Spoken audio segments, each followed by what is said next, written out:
Congress బీజేపీపై MLA Palla Rajeshwar Reddy నిప్పులు చెరిగారు. బీఆర్ఎస్పై BJP Congress బురద జల్లడమే పనిగా పెట్టుకున్నాయని మండిపడ్డారు.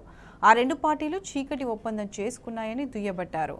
మోదీ బడే భాయ్, రేవంత్ రెడ్డి చోటే భాయ్ అంటూ చురుకులంటించారు. గుజరాత్ మోడల్ పనికిరాదని రాహుల్ గాంధీ అంటే అదే మోడల్ కావాలని రేవంత్ రెడ్డి అంటున్నాడని దుయ్యబట్టారు. ఎఫ్ఆర్బిఎం కింద అప్పు ఇవ్వాలని గతంలో బీఆర్ఎస్ ప్రభుత్వం ఎంత అడిగినా ఇవ్వలేదని, కానీ రేవంత్ రెడ్డి అడగగానే లోన్ ఇవ్వడం వెనక ఒప్పందమేంటని పల్లా రాజేశ్వరరెడ్డి నిలదీశారు.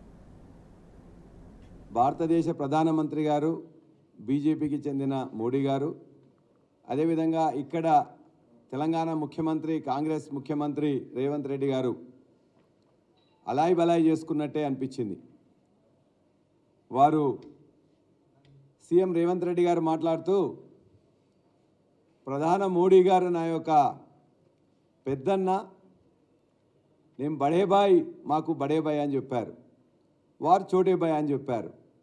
ఈ బడేబాయ్ చోటేబాయ్ సంబంధం అనేది ఈ ఎన్నికల ముందు, ఇంతకుముందు చాలా తక్కువగా రహస్య ఒప్పందాలు ఉండేది. ఇవాళ మాత్రం బయటికే వారిద్దరు మాట్లాడిన తర్వాత వాళ్ళ ముఖ కవలికలు, వాళ్ళ యొక్క సంతోషం చూస్తున్నట్లయితే బీజేపీ కాంగ్రెస్ యొక్క చీకటి ఒప్పందం తెలంగాణలో ఇవాళ బయటపడింది. ఇవాళ వారు మాట్లాడుతూ చాలా వరకు గవర్నర్ గారిని, మిగతా వాళ్ళందరినీ కూడా మేము అందరం కూడా కలిసిపోయి ఉన్నట్టే ఉందని చెప్పారు. వాస్తవమే. ఇవాళ బీజేపీకి చెందిన గవర్నర్ గారు భారత రాష్ట్ర సమితి ప్రభుత్వం యొక్క క్యాబినెట్ ఆమోదించిన ఇద్దరు ఎమ్మెల్సీలను నామినేట్ చేయాల్సింది రాజకీయ రంగు పులిమి, వాళ్ళు రాజకీయ పార్టీలకు చెందినవారని చెప్పి ఇవాళ దాసోజు శ్రవణ్ కుమార్ని, అదేవిధంగా సత్యనారాయణ గారిని రిజెక్ట్ చేశారు, పక్కన పెట్టారు, తిప్పి పంపారు.